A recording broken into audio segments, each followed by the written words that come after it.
ಗಳನ್ನ ಪಾರದರ್ಶಕವಾಗಿ ತಗೊಳ್ಳಿ.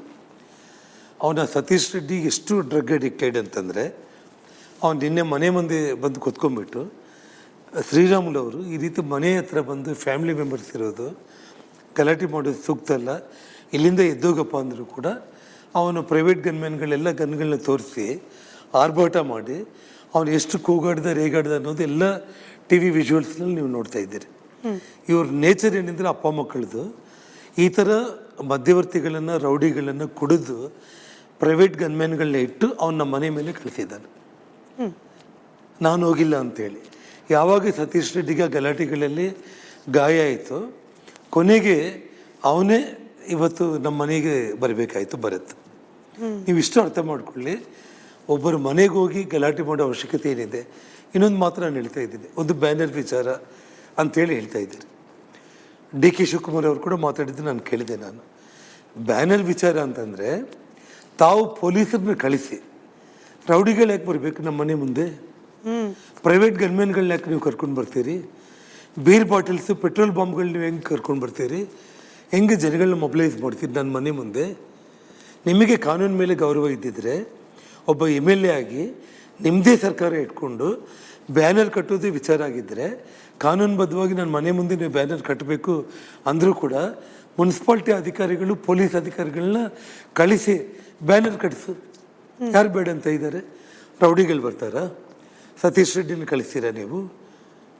ಒಬ್ಬ ಡ್ರಗ್ ಅಡಿಕ್ಟೆಡು ಕುಡುಕನ್ನು ಪ್ರೈವೇಟ್ ಗನ್ಮ್ಯಾನ್ಗಳನ್ನಿಟ್ಟು ನಮ್ಮ ಮನೆ ಮುಂದೆ ಬಾಟಲ್ಸು ಬೀರ್ ಬಾಟಲ್ಸು ಪೆಟ್ರೋಲ್ ಬಾಂಬ್ಸ್ಗಳನ್ನ ತಗೊಂಡು ಬರ್ತೀರಿ ಅಂದರೆ ಕಾನೂನು ಮೇಲೆ ನಿಮಗೇನು ಗೌರವ ಇದೆ? ನೀವು ಅದೇ ಬ್ಯಾನರ್ ಆಗಬೇಕು ಅಂದರೆ ಡಿ ಕೆ ಶಿವಕುಮಾರ್ ಅವರೇ, ನೀವು ನಿಮ್ಮ ಶಾಸಕರಿಗೆ ಬುದ್ಧಿವಾದ ಹೇಳಬೇಕಾಗಿದ್ದೇನೆಂದರೆ, ಬ್ಯಾನರ್ಗಳು ನಿಮ್ಮ ಕಾಂಗ್ರೆಸ್ ಕಾರ್ಯಕರ್ತರು ತೊಗೊಂಡು ಬಂದು ನನ್ನ ಮನೆ ಮುಂದೆನೋ ನನ್ನ ಮನೆ ಮೇಲೇನೋ ನೀವು ಕಟ್ಟಬೇಕು ಅಂತ ಆಗಿದ್ದರೆ ಕಾನೂನುಬದ್ಧವಾಗಿ ಮುನ್ಸಿಪಾಲ್ಟಿ ಅಧಿಕಾರಿಗಳು ಪೊಲೀಸ್ ಅಧಿಕಾರಿಗಳನ್ನ ಇಟ್ಟು ಇದು ನಾವಿಲ್ಲಿ ಬ್ಯಾನರ್ ಆಗ್ತಾಯಿದ್ದೀವಿ, ಕಾನೂನುಬದ್ಧವಾಗಿ ಇದು ಪಬ್ಲಿಕ್ ಪ್ರಾಪರ್ಟಿಯಲ್ಲಿ ಆಗ್ತಾಯಿದ್ದೀವಿ, ನಿಮ್ಮ ಮನೆಯಲ್ಲಿ ಆಗ್ತಾ ಇಲ್ಲ ಅಂತ ಹೇಳ್ಬಿಟ್ಟು ನೀವು ಮಾಡಬೇಕಾಗಿತ್ತು.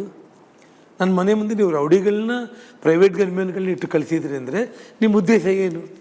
ಜನಾರ್ದನ್ ರೆಡ್ಡಿ ಅವರೇ, ಶ್ರೀರಾಮುಲು ಅವರು ಕೂಡ ಇದನ್ನ ಪದೇ ಪದೇ ಹೇಳ್ತಾ ಇದ್ದಾರೆ. ಟಾರ್ಗೆಟ್ ಇದ್ದಿದ್ದೆ ಜನಾರ್ದನ್ ರೆಡ್ಡಿ ಹಾಗೆ ಶ್ರೀರಾಮುಲು.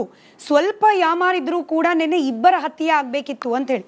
ಬಟ್ ನನ್ನ ಅನುಮಾನ, ಇಬ್ಬರು ನಾಯಕರು ಶಾಸಕರು ಮಾಜಿ ಸಚಿವರನ್ನ ಯಾರೋ ಬರ್ತಾರೆ, ಹೊಡೆದಾಕ್ತಾರೆ, ಕೊಲೆ ಮಾಡ್ತಾರೆ, ಅಷ್ಟು ಸುಲಭ ಇದೆಯಾ? ಈ ಧೈರ್ಯನಾದರೂ ಯಾರಿಗಾದ್ರೂ ಬರ್ಲಿಕ್ಕೆ ಸಾಧ್ಯನಾ ಅಂತ?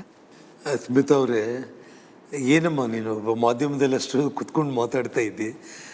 ಇವತ್ತು ಮುಖ್ಯಮಂತ್ರಿಗಳನ್ನು, ಈ ದೇಶದ ಪ್ರಧಾನಮಂತ್ರಿಗಳನ್ನು, ಸಾಕ್ಷಾತ್ ಮಹಾತ್ಮ ಗಾಂಧಿ ಅವರನ್ನು ಕೊಲೆ ಮಾಡಿರುವಂಥ ಘಟನೆಗಳು ನಡೆದಿರುವಂಥ ದೇಶ. ಅವರೆಲ್ಲ aunty social element sir. But ನೀವು ಮಾತನಾಡ್ತಿರೋದು ಒಬ್ಬ ಶಾಸಕನ ಬಗ್ಗೆ, ಮುಖ್ಯಮಂತ್ರಿಗಳು, ಸರ್ಕಾರದ ಪ್ರತಿನಿಧಿ ಬಗ್ಗೆ. ದೇಶದ ಆಳಿರುವಂಥ ಪ್ರಧಾನಮಂತ್ರಿಗಳು, ಪ್ರಧಾನಮಂತ್ರಿ ಪದವಿಯಲ್ಲಿ ಇರುವಂಥವರು ಎಂಥ ಘಟಾನುಘಟಿಗಳನ್ನೇ ಅಲ್ಲ. ನಾನು ಹೇಳ್ತಾ ಇರೋದು ನಿಮಗೆ ದೇಶದ ಪ್ರಧಾನಿ ಆಂಟಿ ಸೋಷಿಯಲ್ ಎಲಿಮೆಂಟ್ ಆಗ್ತಾರಮ್ಮ. ಅಲ್ಲ, ಅವ್ರನ್ನ ಕೊಲ್ಲೋಕ್ ಬಂದವ್ರ ಬಗ್ಗೆ ಸರ್ ನಾನು ಹೇಳ್ತಾ ಇರೋದು. ಕೊಲ್ಲೋಕ್ ಬಂದವ್ರು ಆಂಟಿ ಸೋಷಿಯಲ್ ಎಲಿಮೆಂಟ್ಸು. ಬಟ್ ಈಗ ನೀವು ಮಾಡ್ತಿರೋ ಆರೋಪ ಒಬ್ಬ ಶಾಸಕ ನೀವು ಮಾತಾಡೋ ಪ್ರಕಾರ ಇಂದಿರಾ ಗಾಂಧಿ, ಮಹಾತ್ಮ ಗಾಂಧಿ ಇವರೆಲ್ಲ ಆಂಟಿ ಸೋಷಿಯಲ್ ಎಲಿಮೆಂಟ್ಸ್ ಅವರು. ಅದೇಮ್ಮ ನಾನು ಹೇಳ್ತಾ ಇರೋದು. ಅದೇ ನಾನು ಹೇಳ್ತಾ ಇರೋದು, ನನ್ನ ಮನೆ ಮುಂದೆ ನೀನು ಯಾಕೆ ಕಳಿಸಿದೀಯ? ನೀನು ಬ್ಯಾನರ್ ಹಾಕಬೇಕು ಅಂದರೆ ವರ್ಕರ್ಸನ್ನ ಇಟ್ಟು ಪೊಲೀಸ್ ಪ್ರೊಟೆಕ್ಷನ್ ಕೊಟ್ಟು ಮುನ್ಸಿಪಾಲ್ಟಿ ಅಧಿಕಾರಿಗಳನ್ನ ಕೊಟ್ಟು ಪರ್ಮಿಷನ್ ಲೆಟರ್ ತಗೊಂಡು ಬಂದು ನಿಮ್ಮ ಮನೆ ಮೇಲೆ ಏನಾಗ್ತೀವಿ ಅಂತೇಳಿ ಬೇಕಾದರೆ ನೀವು ಆಗಬೇಕಾಗಿತ್ತು. ನೀವ್ಯಾಕೆ ರೌಡಿಗಳನ್ನು, ಆ್ಯಂಟಿ ಸೋಷಿಯಲ್ ಎಲಿಮೆಂಟ್ಸನ್ನು, ಬಾಂಬ್ಗಳು, ಬೀರ್ ಬಾಟಲ್ಸು, ಪ್ರೈವೇಟ್ ಗನ್ಮ್ಯಾನ್ಗಳನ್ನ ತೊಗೊಂಡು ಬಂದು ಯಾರಾದರೂ ಬ್ಯಾನರ್ ಹಾಕ್ತಾರಾ? ಈ ಸತೀಶ್ ರೆಡ್ಡಿ ಅವ್ರಿಗೂ ನಾರಾ ಭರತ್ ರೆಡ್ಡಿ ಅವ್ರಿಗೂ ಏನು ಸಂಬಂಧ?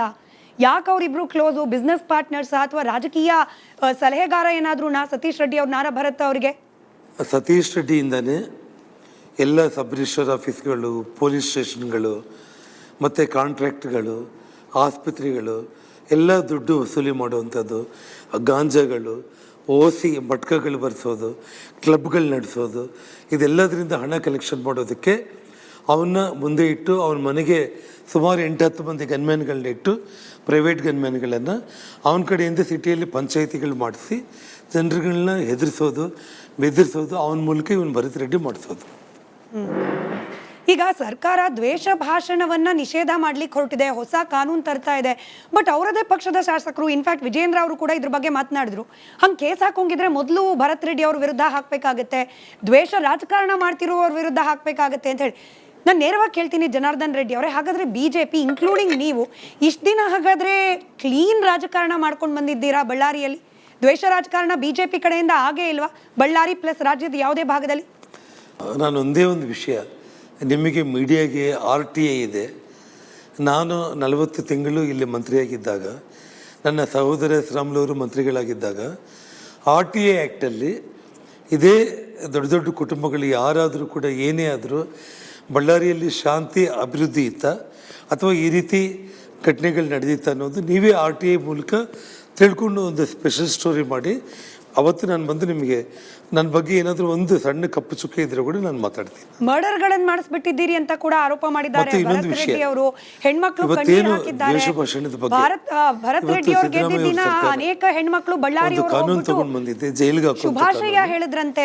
ಇನ್ಮೇಲಾದ್ರೂ ರಾಕ್ಷಸರ ವರ್ತನೆ ಮುಗಿಯತ್ತೆ ಅಂತ ಹೇಳಿ ಭರತ್ ರೆಡ್ಡಿ ಅವ್ರ ಮುಂದೆ ಅನೇಕ ಹೆಣ್ಮಕ್ಳು ಕಣ್ಣೀರು ಹಾಕಿದ್ರಂತೆ.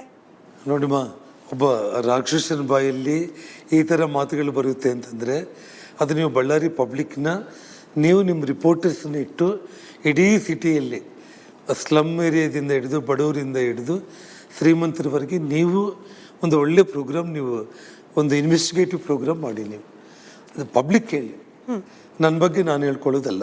ಒಂದು. ಎರಡನೇದು, ದ್ವೇಷ ಭಾಷಣ ಬಗ್ಗೆ ಏನು ಜನಾರ್ದನ್ ರೆಡ್ಡಿ ಮನೆ ಸುಡ್ತೀನಿ ಅಂತ ಹೇಳಿದ್ದಾನೆ, ಏನು ನಾನು ತಾಳ್ಮೆ ಕಳ್ಕೊಂಡ್ರೆ ಬಳ್ಳಾರಿ ಭಸ್ಮ ಆಗುತ್ತೆ ಅಂತ ಹೇಳಿದ್ದಾನೆ. ಜನಾರ್ದನ್ ರೆಡ್ಡಿನ ಸಾಯಿಸೋದಕ್ಕೆ 1000 ಮಾರ್ಗಗಳು ನನಗೆ ಗೊತ್ತು ಅಂತ ಏನು ಹೇಳಿದ್ದಾನೆ. ಇದ್ರ ಬಗ್ಗೆ ಸಿದ್ದರಾಮಯ್ಯ ಅವರು ಫಸ್ಟು FIR ಮಾಡಿ ಆ ದ್ವೇಷ ಭಾಷಣದ ಒಂದು ಕಾನೂನಿನಲ್ಲಿ ಅವನ್ನ ಅರೆಸ್ಟ್ ಮಾಡಬೇಕು. ಈ ಬುಲೆಟ್ ಬಗ್ಗೆನೇ ಗೊಂದಲ ಇದೆ.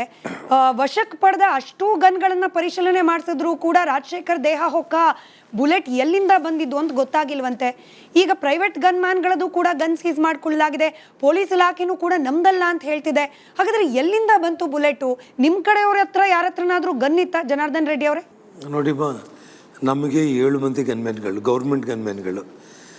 ನಮಗೆ 4 ಮಂದಿ, ಶ್ರೀರಾಮುಲು ಅವ್ರಿಗೆ 2, ಸೋಮಶೇಖರ್ ರೆಡ್ಡಿ ಅವರಿಗೆ 1. 7 ಮಂದಿ ಗೌರ್ಮೆಂಟ್ ಗನ್ಮ್ಯಾನ್ಗಳಿಗೆ ಏನು ವೆಪನ್ಸು, ಎಷ್ಟು ಬುಲೆಟ್ಸ್ ಕೊಡ್ತಾರೆ ಅನ್ನೋದು ಗೌರ್ಮೆಂಟಲ್ಲಿ ಲೆಕ್ಕಾಚಾರ ಇರುತ್ತೆ. ಎಲ್ಲ ಗನ್ಗಳನ್ನು ಸೀಸ್ ಮಾಡಿದ್ದಾರೆ, ಎಲ್ಲ ಬುಲೆಟ್ಸು ವಶಪಡಿಸ್ಕೊಂಡಿದ್ದಾರೆ. ನಿನ್ನೆ ಹೊಸ ಗನ್ಗಳು, ಹೊಸ ಬುಲೆಟ್ ಕೊಟ್ಟಿದ್ದಾರೆ. ಯಾವುದೇ ಪ್ರೈವೇಟ್ ಗನ್ಮ್ಯಾನ್ಗಳು ನಮ್ಗೆ ಯಾರಿಗೂ ಕೂಡ ಇಲ್ಲ.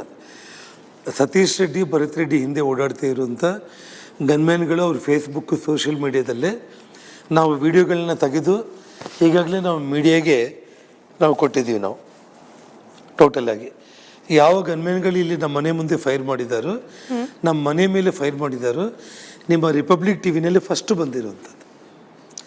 ಯಾರು ಸತೀಶ್ ರೆಡ್ಡಿ ಹಿಂದೆ ಇರೋ ಗನ್ಮ್ಯಾನ್ಗಳನ್ನ ಇವತ್ತು ನಮ್ಮ ಬಳ್ಳಾರಿ ಮನೆ ಮುಂದೆ ನಮ್ಮ ಮನೆ ಮೇಲೆ ದಾಳಿ ಮಾಡಿದಾರೋ, ಯಾರು ಫೈರ್ ಮಾಡಿದಾರೋ ಆ ಗನ್ಮ್ಯಾನ್ಗಳ ವಿಜುವಲ್ಸು ಫಸ್ಟ್ ನಿಮ್ಮ ರಿಪಬ್ಲಿಕ್ ಟಿವಿನಲ್ಲೇ ನಿಮ್ಮ ರಿಪೋರ್ಟ್ರೇ ಬಂದು ಬಳ್ಳಾರಿಗೆ ಬೆಂಗಳೂರು ಮೂಲದ ನಾಗೇಂದ್ರ ಅನ್ನೋರು ಆಲ್ರೆಡಿ ಟೆಲಿಕಾಸ್ಟ್ ಮಾಡಿದ್ದು.